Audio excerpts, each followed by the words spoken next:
It's a beautiful morning in the neighborhood, and even though I am just a little bit north of the equator, it's really pleasant.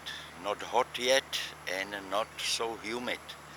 So I have decided to visit this place. It looks pretty interesting, doesn't it? Old colonial architecture mixed with some traditional. So let's get some information about it and let's take a walk. Masjid Sultan Abu Bakar Johor Bahru. The mosque is not only famous for its interesting architecture but also its position on the edge of the Tebrau Strait and its maturity.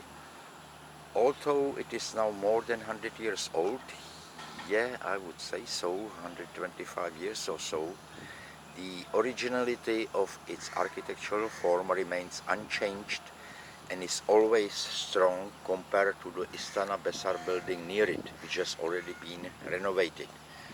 This mosque was first built in 1893. The mosque, which cost ringgit 400,000, was officially opened by His Majesty Sultan Ibrahim ibn Almarhum Abu Bakar and was named Abu Bakar Mosque after the name of his father. They have a nice garden here around, and I hear echo in here. I think I will go to the main entrance, have a look. Oh, and here is the main tower, minaret.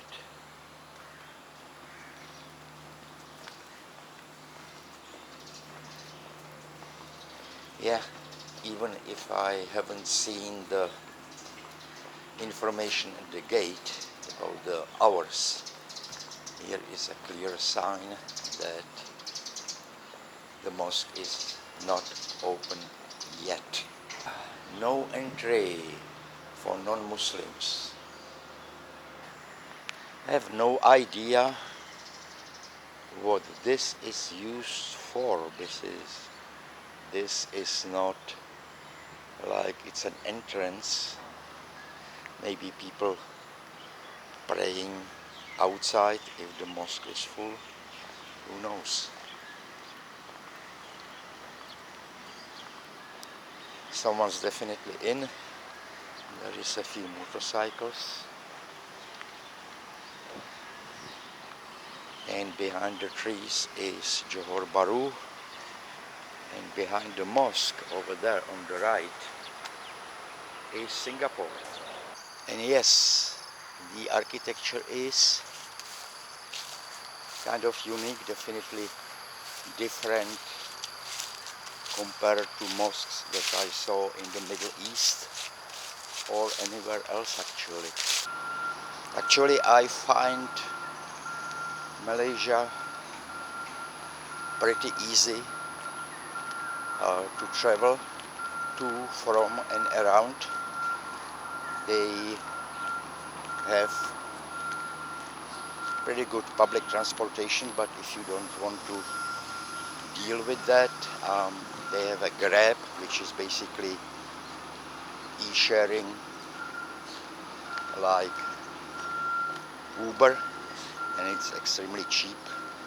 I paid 5 ringgit, which is like $120 for a 1 mile ride from my hotel here to the mosque.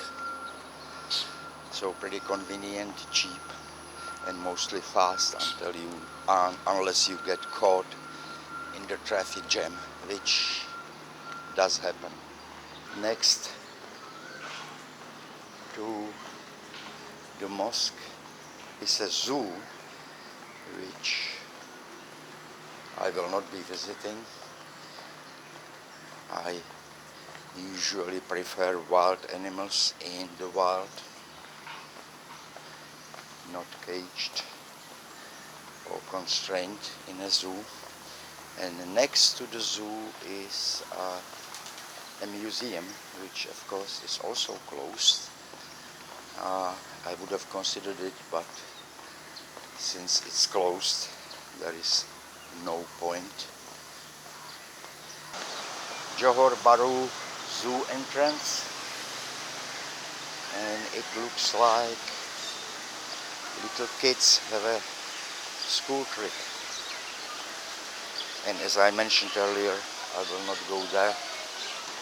Not really my cup of tea to go to the zoo.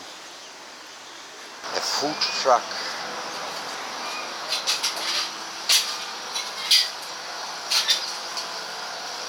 Maybe I will walk down to the main road and then call the Grab.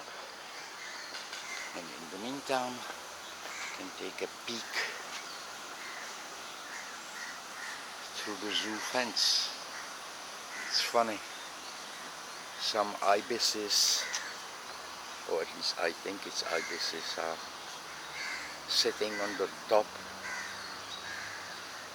of the cage and some inside, and they look exactly the same kind, at least judging by the shape and color. Interesting.